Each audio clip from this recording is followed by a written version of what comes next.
Anda kembali menyaksikan berita utama. Saudara, belum juga usai kasus Ferdy Sambo merundung institusi Polri. Kini Polri juga tengah bersih-bersih dari kasus peredaran narkoba yang lagi-lagi menyeret nama Jenderal Bintang 2. Kali ini Irjen Teddy Minahasa. Serupa dengan Sambo, Teddy Minahasa diduga tidak bekerja sendirian. Ulah sang jenderal juga menyeret sejumlah nama polisi. Menjadi kaki tangan Teddy Minahasa, 5 polisi akhirnya ikut ditetapkan sebagai tersangka kasus peredaran narkoba. Irjen Teddy Minahasa ditetapkan sebagai tersangka sejak 15 Oktober 2022. Ia diduga terlibat peredaran narkoba jenis sabu.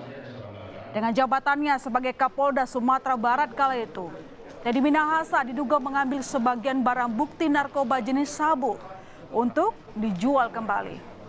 Oleh sejumlah pihak, narkoba tersebut diedarkan lagi di ibu kota Jakarta. Dari keterangan saudara D dan saudara L menyebutkan adanya keterlibatan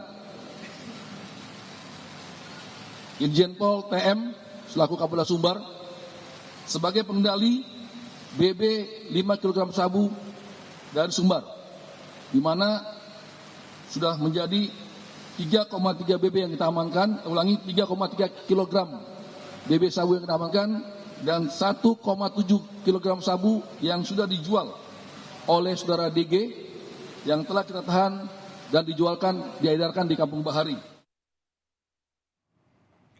Pertanyaannya, dengan cara apa Irjen Teddy Minahasa mendapatkan sabu? Ia disebut sebagai pengendali barang bukti 5 kg sabu dari wilayah Sumatera Barat. Ia diduga mengambil barang bukti berupa 5 kg sabu tersebut dan menggantinya dengan tawas. Memang Irjen Teddy Minahasa memiliki kuasaan tinggi di Sumatera Barat. Dan saudara, sejak Agustus 2021, Irjen Teddy Minahasa menjabat sebagai Kapolda Sumatera Barat. Sampai akhirnya Kapolri menunjuk Teddy Minahasa sebagai Kapolda Jawa Timur pada Oktober kemarin, usai tragedi Kanjuruhan pecah. Di balik karir cemerlangnya, Teddy Minahasa juga punya harta yang fantastis. Menurut data LHKPN, harta Teddy Minahasa mencapai 29,9 miliar rupiah. Teddy sendiri pernah mengingatkan kalau ingin kaya, jangan jadi polisi. Sebagai pimpinan, saya berpesan, sekaligus meneruskan pesan Bapak Kapolri. Berhati-hatilah saudara dalam melaksanakan tugas. Jangan gegabah, jangan pamrih. Kalau ingin kaya jangan jadi polisi. Polisi itu pengabdian, rezeki mengikuti. Apalagi di Sumatera Barat ini saya tekankan, jangan berorientasi cari duit di sini. Kerjalah dengan baik, rezeki mengikuti. Ya, karir Teddy Minahasa akhirnya harus terganjal dengan kasus peredaran narkoba. Alhasil, Teddy Minahasa batal menjadi Kapolda Jawa Timur. Dengan kasus yang membelit dirinya, Teddy justru dimutasi ke pelayanan Markas Besar Kepolisian Negara Republik Indonesia. Lembaga Kerapatan Adat Alam Minangkabau pun akan melihat lebih jauh perkembangan kasus yang menjerat Teddy Minahasa. Dengan mengedepankan asas praduga tak bersalah, gelar kehormatan adat dari Tampuak Tangkai Alam Minangkabau, Irjen Teddy Minahasa, belum dicabut. Penelusuran atas kasus peredaran narkoba sang jenderal terus berlanjut. Serupa tapi tak sama dengan kasus Sambo.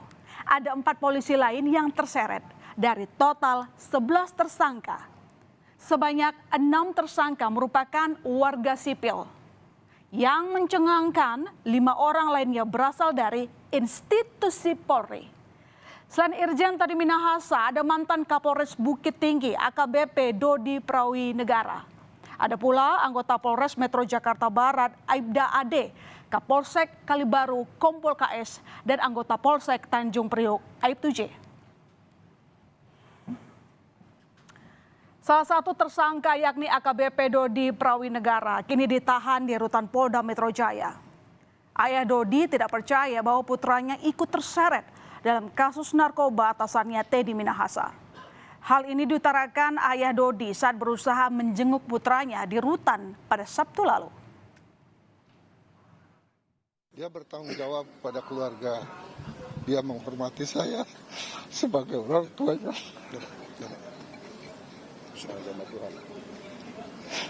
Dan agamanya juga kuat ya. Karena kuat didikan ibunya. Saya bilang dia tidak seperti itu waktu dia menangani kasus besar. Motor besar mungkin tahu ya.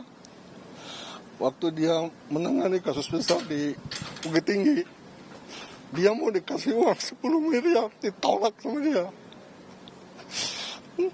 Dan saya yakin kalau dia itu tidak dari hatinya untuk melakukan ini. Saya yakin dia dapat tekanan dari pimpinannya. Melalui kuasa hukumnya, Teddy Minahasa sendiri sudah membantah bahwa dirinya menjual barang bukti narkoba dan menerima keuntungan.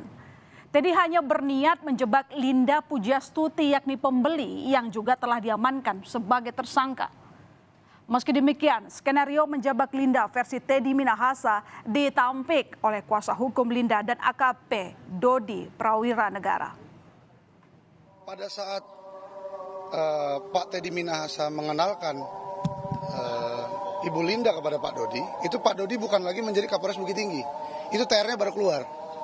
Dia sudah menjadi anggota logistik Polda Sumatera Barat.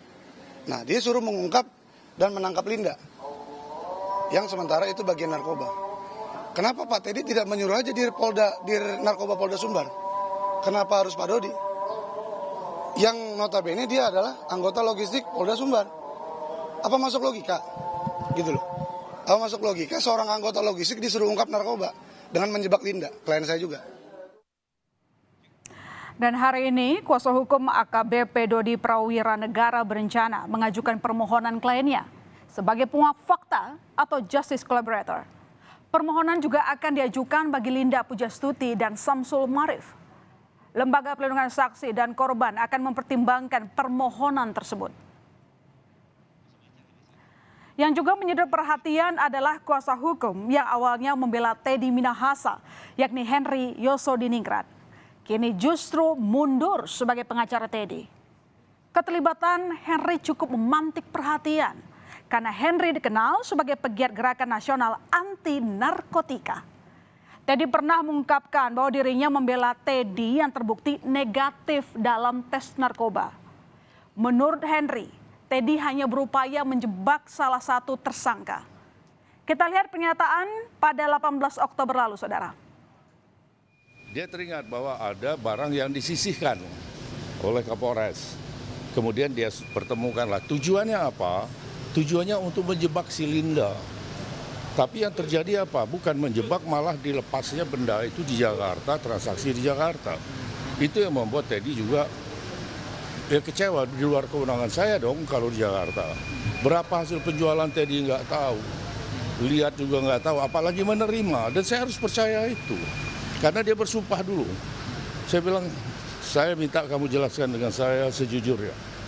Jangan kau berbohong. Kalau kau berbohong, saya akan tinggalkan di perjalanan. Dia bersumpah. Saya percaya sumpahnya. Kenapa? Karena saya tahu dia orang yang taat selama ini. Taat beribadah. Setelah Henry Yosodiningrat, nama besar lain muncul menjadi pembela sang jenderal bintang 2. Kini Hotman Paris Hutapea yang menjadi kuasa hukum Irjen Teddy Minahasa. TM lagi proses dibawa dari Mabes ke sini karena pemeriksaan di Patsus di pos Propam sudah selesai dan hari ini akan resmi menjadi di bawah kewenangan Polda Metro Jaya. Saya sendiri baru hari ini mulai bertugas dengan tim saya. Motivasi saya kenapa mau, ya karena memang waktu jauh sebelum corona, waktu Pak Teddy Minahasa ini sebagai Karopaminalka di Propam, banyak membantu kasus-kasus pengaduan di Kopi Joni, rakyat-rakyat kecil yang saya bantu. Ya. Satu lagi perwira tinggi terjerat kasus. Kali ini terjerat dalam dugaan peredaran narkotika jenis sabu. Namun, kita akan lihat lebih jauh bagaimana kasus ini akan berakhir dan kebenaran apa yang akan terungkap.